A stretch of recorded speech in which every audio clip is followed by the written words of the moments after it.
Bienvenue au développement des titres de l'actualité. Pour démarrer ce journal, de retour des États-Unis, le chargé d'affaires américain en Haïti hausse le ton face aux autorités haïtiennes.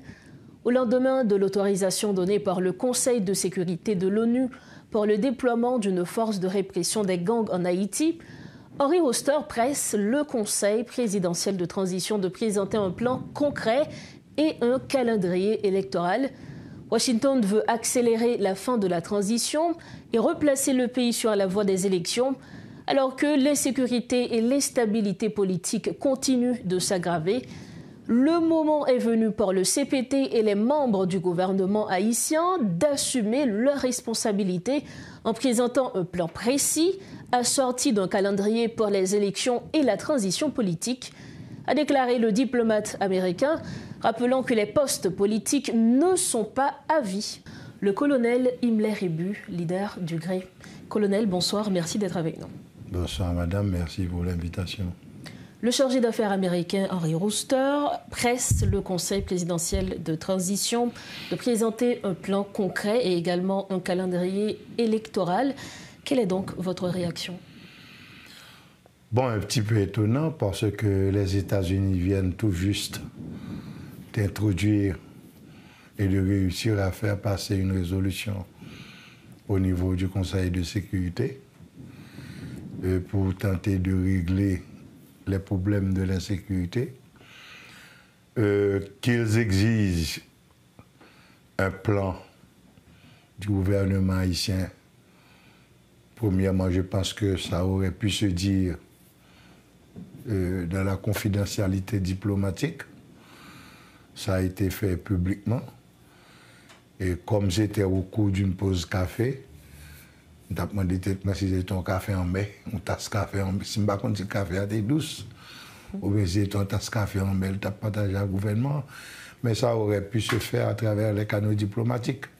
S'il le fait publiquement, donc c'est un message qui exprime le ras-le-bol des États-Unis par rapport aux objectifs de la transition. Mais moi, je sais que tant au niveau du CPT qu'au niveau du gouvernement, on est dans une campagne pour voir comment recruter des partis politiques en faiblesse alimentaire pour monter rapidement un gouvernement. Un dernier petit partage pour pouvoir traverser le cap du 7 février 2026. Peut-être que l'ambassadeur au courant de cette tractation n'est pas totalement d'accord avec la démarche.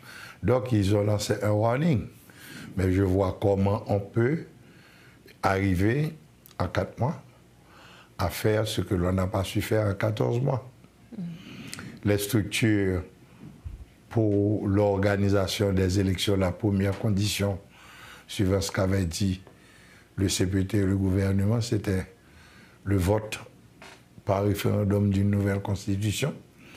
On n'en entend plus parler depuis environ un mois. La réalisation des objectifs sécuritaires dépend aujourd'hui de ce que feront ou ne feront pas les États-Unis. Parce que, je suppose, pour avoir fait le démarchage de la résolution, ils seront les premiers à fournir des troupes, encourageant ainsi les autres pays, des autres pays comme le Canada, etc., à fournir des troupes aussi.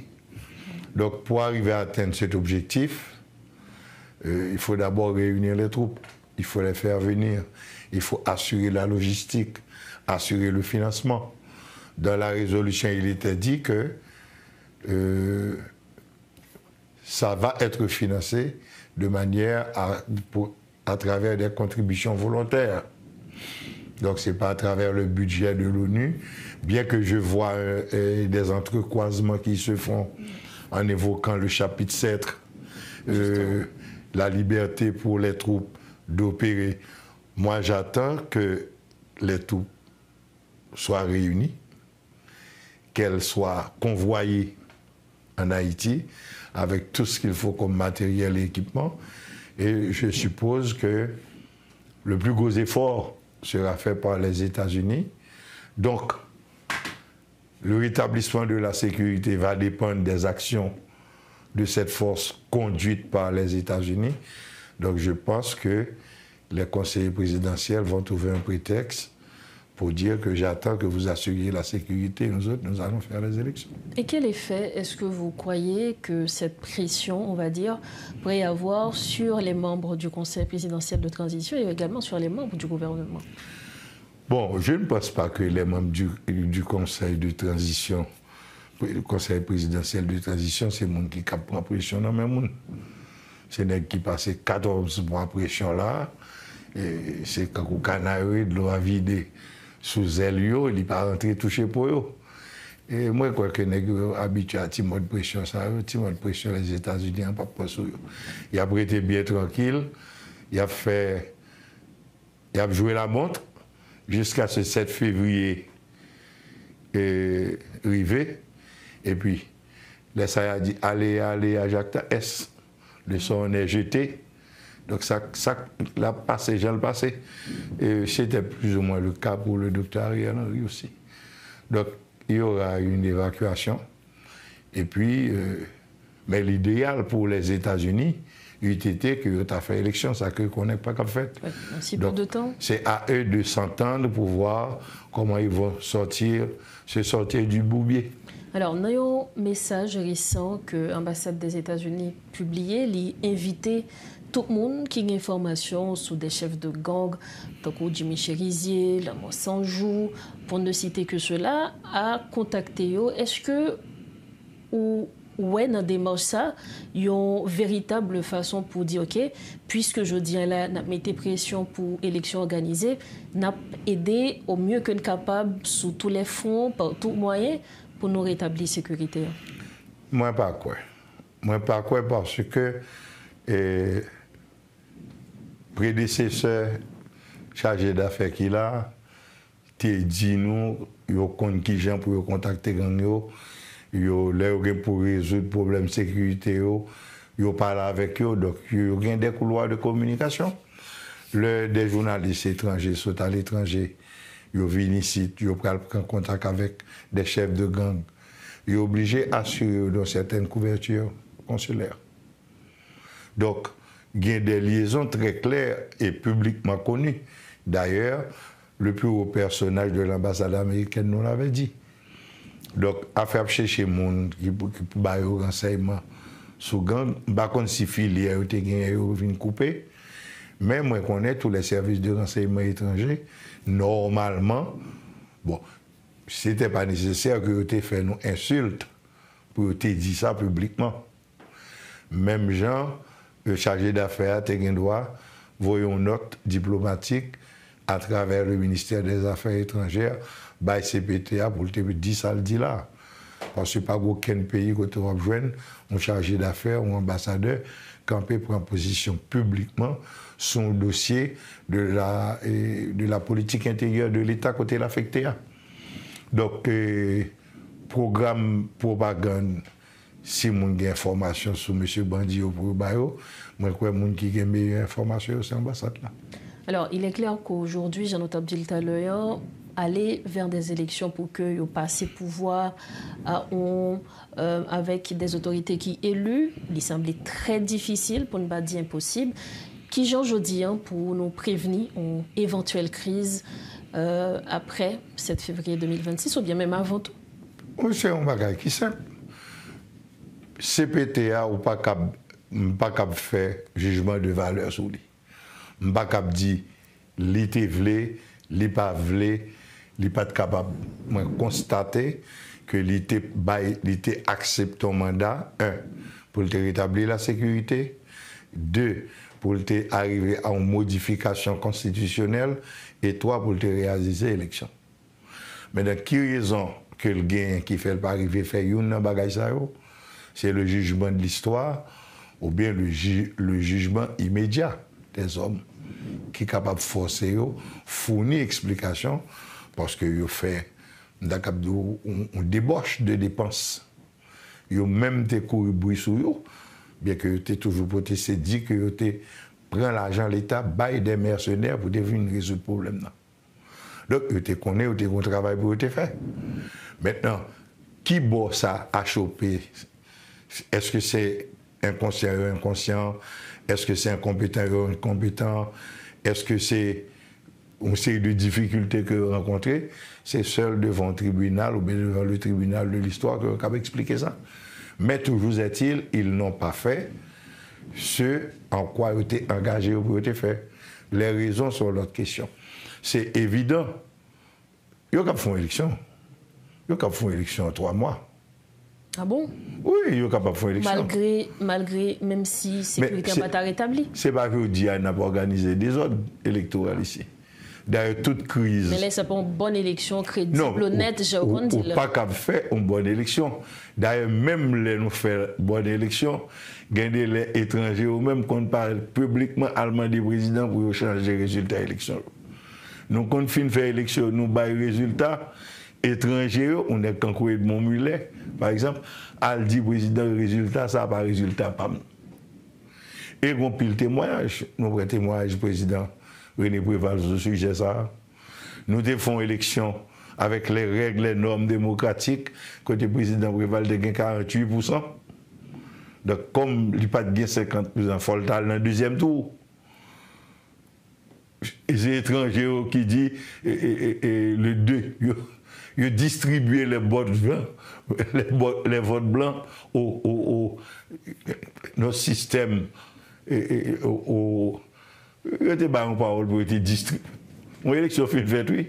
Quand il y a modifié votre citoyen, citoyen qui a voté blanc, qui a décidé, pas de choisir un candidat, il a distribué le vote là. Donc, ce n'est pas la première fois que nous faisons élection.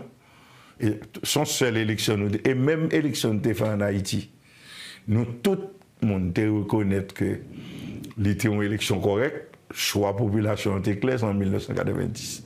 Après ça, tout le temps, c'est des ordres électoraux. Donc, organisons des ordres, c'est toujours possible. Cependant, là, nous finissons faire élection, ce type d'élection, ça, conséquences toujours viennent après. Donc, est-ce que nous organisons des ordres et puis qu'on y a pour payer les conséquences là après?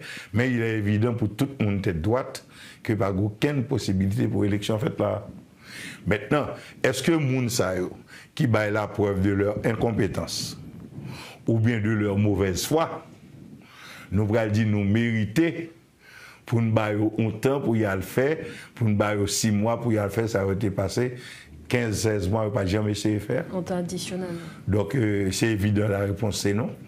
Donc, moi-même, je crois que la solution la plus sage, c'est prendre bagaille qui fait déjà, parce qu'il y a des avancées que le Conseil électoral a fait. Il faut nous reconnaître ça. Il y a des avancées fait, il y a du travail fait. Et chercher une présidence sereine et au niveau de la Cour de cassation, monter un gouvernement d'urgence nationale et pour moi-même, en 9-12 mois, nous avons faire des élections potables à la condition que nous portions modification dans la prévision, action qui l'a déjà sous papier pour la sécurité, qui gagne en pile questionnement et erreur là-dedans à corriger. Et je crois que son moment, côté grand pile monde qui peut sortir dans le silence, pour ne pas une, 2, 3 monde qui parler, mais il y a un corps technique qui t'a baillé à vie pour qui mieux approcher la question sécuritaire. Parce que même dans la résolution qui sortit, il y a un pile d'éléments de contradiction. Et là, je suis sûr que pas consulter Haïtien pour te monter le dossier. Mais il est encore temps que nous sommes capables de corriger les erreurs qu'il y a au niveau de la résolution et de la stratégie globale que nous sommes capables de mettre en place pour approcher ces questions sécuritaires-là, qui gagne des solutions. Et un dernier commentaire, ce qui me permet de me faire, il y a un manquement très grave dans accord là ou bien disposition, résolution. Par un côté, on prévoit une assistance internationale pour les forces de la police, de l'armée, en formation, en technologie, pour permettre que le problème, ça a reposé, nous pas besoin des étrangers sautent la caillou pour venir exposer tête là. C'est un renforcement qui est totalement indispensable et qu'on pile bagaille que vous avez fait en réanimant les structures d'organisation des jeunesses au niveau des associations de toute nature et de telle sorte que nous sommes capables de recruter beaucoup de jeunes entre 15 et 18 ans pour une période de formation par rapport aux nouvelles technologies. Parce que nous voulons, que nous ne voulons pas, l'avenir du monde est lié à développement technologique. Justement. Donc, c'est des bagages qui me pensent urgent pour nous profiter de l'arrivée de structures internationales pour des structures de formation pluridisciplinaires faites de telle sorte que nous avons renforcer les structures internes de l'État. Colonel Imler Hebu, merci infiniment. C'est moi qui vous remercie. Voilà donc l'analyse du colonel Imler Hebu, leader du GREI.